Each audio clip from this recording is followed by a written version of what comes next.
Hello friends, welcome to Bhagavathi lifestyle. இன்றைக்கி என்ன vlog பார்க்க போகிறீங்கன்னா, சிக்கன் பிரியாணி பண்ணலான் இருக்கேன். வாங்க வீடியோக்குள்ளே போகலாம். நான் 1 KG chicken and 1 KG basmati rice எடுத்திருக்கேன். ஸோ அதுக்கு 7 வெங்காயம், 7 தக்காளி, 7 பச்சை மிளகா, ஒரு கைப்பிடி புதினா, ஒரு கைப்பிடி கொத்தமல்லி எடுத்திருக்கேன். அண்ட் அதுக்கு அடுத்தது தயிர் வேணும். ஸோ தயிர் நான் எவ்வளோ சேர்க்க போகிறேன், நான் வீட்லேயே போட்டிருக்கேன் தயிர். ஸோ அதனால் அண்ட் அதுக்கு அடுத்தது பார்த்திங்கன்னா இஞ்சி பூண்டு பேஸ்ட்.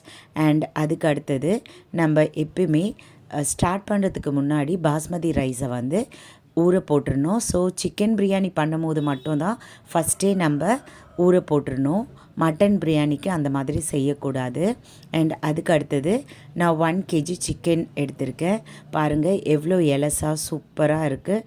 நல்லா ஃப்ரெஷ்ஷான சிக்கன் எனக்கு கிடச்சிருக்கு. ஸோ பாருங்கள் சூப்பராக இருக்குது.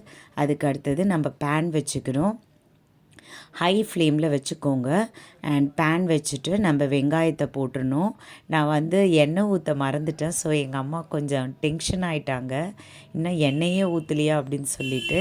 அதுக்கு அடுத்தது நான் எண்ணெய் வந்து 250 ml ஊற்றுவேன். ஸோ 250 ml ஊற்றுனா கரெக்டாக இருக்கும். ஸோ அதுதான் ஊற்றினேன். அதுக்கு அடுத்தது இந்த 7 வெங்காயத்தையும் நீல வாக்கில் நம்ம கட் பண்ணி எடுத்துக்கணும்.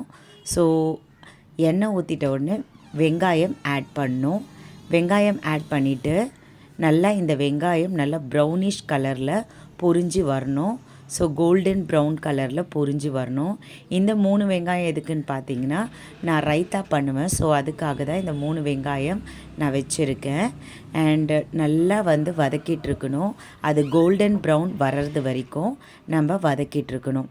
ஸோ இதுதான் ப்ராசஸ். என்னோடய சேனல் நிறைய பேர் பார்க்குறீங்க, ஆனால் சப்ஸ்கிரைப் பண்ண மாட்டேன்றீங்க. நீங்கள் சப்ஸ்கிரைப் பண்ணால் தான் நான் நிறைய வீடியோஸ் அப்லோட் பண்ண முடியும். ஸோ என்ன மாதிரியான ஹவுஸ் ஒய்ஃப்க்கும் கொஞ்சம் மோட்டிவேஷனாக இருக்கும், எங்களுக்கும் ஒரு எந்துவாக இருக்கும். சப்ஸ்கிரைபர் அண்ட் லைக் இதெல்லாம் பார்த்தா எங்களுக்குமே கொஞ்சம் மோட்டிவேஷனாக இருக்கும் அண்ட் எந்துவாகவும் இருக்கும். ஸோ இப்போ பாருங்கள் வதக்கிட்டுருக்காங்க. அது நல்லா கோல்டன் ப்ரௌன் வர்றது வரைக்கும் நம்ம வதக்கிட்டுருக்கணும். நான் ஏற்கனவே சொன்ன மாதிரி 250 ml ஆஃப் ஆயில் நம்ம விடணும். ஸோ எங்கள் அம்மா முதல்ல வந்து 200 ml போதுன்ற மாதிரி நினச்சாங்க. இல்லை, அது பத்தாமல் இருந்தது. அதனால் 250 ml அது எங்களுக்கு வந்து மெஷர்மெண்ட் பாட்டில். ஸோ அதனால் அதில் ஃபுல்லாக நாங்கள் வந்து அந்த எண்ணெயை அதில் ஊற்றிப்போம். அதுக்கு அடுத்தது நம்மளுக்கு தேவையான ஸ்பைசஸ் உங்களுக்கே தெரியும் இல்லையா, பிரியாணிக்கு என்னென்ன ஸ்பைசஸ் போடுவாங்கன்னு. அதாவது பிரிஞ்சி இலை அண்டு ஒரு 5 லவங்கம், 5 ஏலக்காய் அண்டு ஒரு 3 துண்டு பட்டை, கொஞ்சோண்டு ஒரு பிஞ்சு பெருஞ்சீரகம். ஸோ அதுக்கு அடுத்தது இஞ்சி பூண்டு விழுது போட்டுடணும். இஞ்சி பூண்டு விழுது போட்ட உடனே நம்மளுக்கு அந்த பச்சை வாடெல்லாம் இருக்குது இல்லைங்களா, அதெல்லாம் போகணும். ஸோ அது வரைக்கும் வதக்கிட்டுருக்கணும். அண்ட் அதுக்கு அடுத்தது பச்சை மிளகாவையும் ஆட் பண்ணிடணும். ஸோ எங்கள் அம்மா தான் வந்து எல்லா சமையலும் அவங்க தான் பண்ணுவாங்க. ஆக்சுவலாக ரெடி பண்ணணுன்னா ஃபஸ்ட்டு என்ன சமையல்னு அப்படின்னு ஃபஸ்ட்டே அவங்க எங்ககிட்ட சொல்லிட்டாங்கன்னா நாங்கள் ரெடி பண்ணி வச்சுடுவோம். ஸோ அவங்க டேஸ்ட் வந்து ரொம்ப அல்ட்டியாக இருக்கும். அவங்க அந்த மாதிரி சூப்பராக சமைப்பாங்க, எக்ஸலண்ட்டாக இருக்கும். அண்டு இப்போ பார்த்திங்கன்னா கொத்தமல்லி புதினா, ஒரு கைப்பிடி கொத்தமல்லி, ஒரு கைப்பிடி புதினா. ஸோ அதையும் ஆட் பண்ணிக்கிட்டாங்க. இந்த ஸ்மெல் எனக்கு ரொம்ப ரொம்ப பிடிக்கும். ரொம்ப நல்ல அரோமா சூப்பராக இருந்தது அண்டு எக்ஸலண்ட்டாக இருக்கும். பாருங்கள் நல்லா வதக்கிடணும். வதக்கிட்டு அதுக்கு அடுத்தது என்னென்னலாம் ஆட் பண்ணுறாங்கன்னு பாருங்கள். நீங்களும் எங்களை மாதிரியான ஸ்டைலில் பண்ணி பாருங்கள். சூப்பராக வருங்க, எக்ஸலண்ட்டாக. அந்த லாஸ்ட்டாக அந்த பிரியாணியை குக்கர்லேருந்து இன்னொரு பாத்திரத்துக்கு ஷிஃப்ட் பண்ணும்போது உங்களுக்கு தெரியும். அண்ட் இப்போ வந்து தக்காளி ஆட் பண்ணிக்கணும். இந்த 7 தக்காளியும் எங்கள் அம்மா வந்து கையிலேயே ஸ்மாஷ் பண்ணிடுவாங்க. அப்போ தான் வந்து கொஞ்சம் நல்லா இருக்கும் அப்படின்னு அவங்களுடைய ஃபீல் அது. ஸோ அதனால் கையிலேயே நல்லா ஸ்மாஷ் பண்ணிப்பாங்க. பாருங்கள் எப்படி வதக்கணும் அப்படின்னு சொல்லிட்டு நல்லா வதக்கிடணும். அண்டு எங்கள் அம்மா தான் எல்லா சமையலும் பண்ணுவாங்க. அண்ட் ஹெல்ப்பிங்க்கு தான் நான் இருப்பேன். அவங்களே சமைச்சா தான் ரொம்ப பிடிக்கும். அண்ட் இப்போ வந்து நம்மளுக்கு தேவையான உப்பு ஆட் பண்ணிக்கணும். எங்கள் பசங்களுக்குமே வந்து எங்கள் அம்மா சமைச்சா தான் ரொம்ப பிடிக்கும். ஏன்னா அவங்க டேஸ்ட்டில் வேறு லெவல் டேஸ்ட்டாக சமைப்பாங்கங்க. எந்த ஒரு வெளி மசாலாவும் ஆட் பண்ண மாட்டாங்க. இந்த பிரியாணிக்கு மட்டும்தான் வந்து chilli powder and biryani masala add பண்ணுவாங்க. மற்ற சாம்பார், மீன் குழம்பு எந்த ஒரு விஷயம் இருந்தாலும் வெளியே இருக்கிற எந்த பொருளும் அந்த பவுடர்ஸ்லாம் இருக்குது இல்லைங்களா, அதெல்லாம் எதுவுமே ஆட் பண்ண மாட்டாங்க. இப்போது 2 டீஸ்பூன் வரமிளகாய் 2 டீஸ்பூன் வரமிளகாய் தூள் போட்டுக்கணும். அதாவது வெறும் சில்லி பவுடர், வெறும்னே சில்லி பவுடர் போட்டுக்கணும். அதுவுமே நல்லா வதக்கிடணும். அந்த எல்லாமே வந்து ஒன்றா சேரணும், எல்லாமே ஒன்றா மேர்ஜ் ஆகணும். ஸோ அது வரைக்கும் நம்ம வதக்கணும். அதுக்கு அடுத்தது பிரியாணி மசாலா. பிரியாணி மசாலா ஆச்சி பிரியாணி மசாலா நான் ஏற்கனவே சொல்லியிருக்கேன். இது 12 கிராம், ஜஸ்ட்டு வந்து 12 ருபீஸ். இது ரொம்ப 1 கேஜி பிரியாணிக்கு 1 கேஜி சிக்கன் பிரியாணியும் மட்டன் பிரியாணியும் இது ஒரு பேக்கெட் அப்படியே நான் போட்டுருவேன்.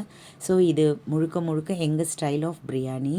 எங்களுக்கு சூப்பராக இருக்குங்க. எங்கள் அம்மா செய்கிற பிரியாணி வேறு லெவல் டேஸ்ட்டில் இருக்கும், அல்டிமேட்டாக இருக்கும். அண்ட் இந்த வாக்கில் நம்ம வந்து ஃபுல்லாக இந்த சிக்கனை அதில் சேர்த்துடணும். ஸோ சிக்கனை சேர்த்துட்ட உடனே எல்லாமே சேர்த்து ஒன்றா கிளறி விடணும்.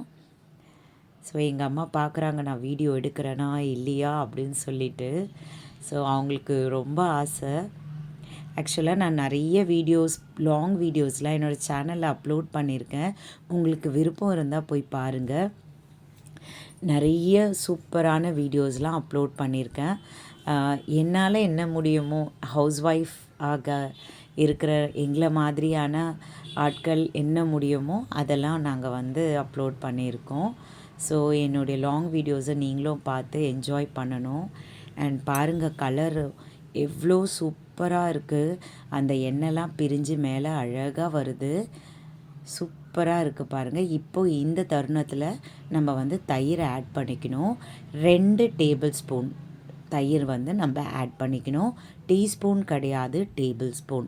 2 டேபிள் ஸ்பூன் வந்து நம்ம தயிர் ஆட் பண்ணிக்கணும். ஸோ தயிர் ஆட் பண்ணிக்கிட்டு நல்லா கலந்து விடணும். ஸோ நல்லா வதக்கும் போது அந்த அரோமா, அந்த பச்சை ஸ்மெல்லாம் வந்து நல்லா போகணுங்க. அதுக்கு எப்படியும் ஒரு 5 or 7 மினிட்ஸ் ஆகுங்க இதை வதக்கி அவங்க வந்து அந்த அரோமா போகிறதுக்கு. அப்போ தான் வந்து அந்த டேஸ்ட் வந்து எங்களுக்கு சூப்பராக வருங்க, வேறு லெவல் டேஸ்ட்டில் வரும். நான் வந்து இந்த டம்ளரில் தான் அரிசியை அளந்துக்கிட்டேன். அதாவது 4 டம்ளர் அரிசி. இந்த 4 டம்ளர் அரிசிக்கு நான் 5 டம்ளர் தண்ணி விடுவேன். ஸோ இதுதான் என்னோடய ரேஷியோ. நான் பிரியாணி பண்ணும்போது இதுதான் என்னோடய ரேஷியோ. ஸோ 4 டம்ளர் பாஸ்மதி ரைஸ்க்கு நான் 5 டம்ளர் தண்ணி விடுவேன். எங்கள் அம்மா வந்து ரைத்தா ரெடி பண்ணிட்டாங்க பாருங்கள். தண்ணி வந்து நல்லா சலசலன்னு கொதிச்சுன்னு இருக்கும் போது நம்ம வந்து ஒரு முழு எலுமிச்சப்பழம், அதாவது மீடியம் சைஸ் எலுமிச்சப்பழம் இருக்குது இல்லைங்களா, அதை வந்து நல்லா ஸ்க்வீஸ் பண்ணி விட்டுடுங்க. ஆக்சுவலாக அதை நான் மறந்துட்டேன். இது வந்து வேறு குக்கரில் நான் வந்து ஷிஃப்ட் பண்ணிக்கிட்டேன். எனக்கு வந்து அந்த குக்கர் வந்து பத்தலை. ஸோ அதனால் பெரிய குக்கர் எடுத்துக்கிட்டு அதில் ஷிஃப்ட் பண்ணி எடுத்துக்கிட்டேன். நல்லா வந்து அரிசியை நம்ம ஆட் பண்ணிட்டோம். இப்போ அரிசி வந்து ஒரு அரை பதம் வெந்து வரணும் பாருங்கள். அந்த தருணத்தில் நான் லிட் போட்டு மூடி விட்டுருவேன். ஸோ மூடி விட்டுட்டு பாருங்கள், பிரியாணி நான் வந்து லிட் போட்டு மூடி விட்டுட்டு சிம்மில் வச்சுடுவேன். லிட் போட்டு மூடி விட்டுட்டு வெயிட் போட்டு சிம்மில் வச்சுடுவேங்க. ஸோ சிம்மில் வச்சு ஒரு 20 மினிட்ஸ் கழித்து இந்த மாதிரி எடுத்தோன்னா உதிரியான சூப்பரான நல்ல ஒரு அரோமாவோட சூப்பர் சாஃப்டான சிக்கன் எக்ஸலண்ட்டாக இருந்ததுங்க. வேறு லெவல்னு சொல்லலாம். So biryani ready. ஸோ இந்த வீடியோ உங்களுக்கு பிடிச்சிருந்தா என்னை சப்ஸ்கிரைப் பண்ணுங்கள், லைக் பண்ணுங்கள். Thank you so much.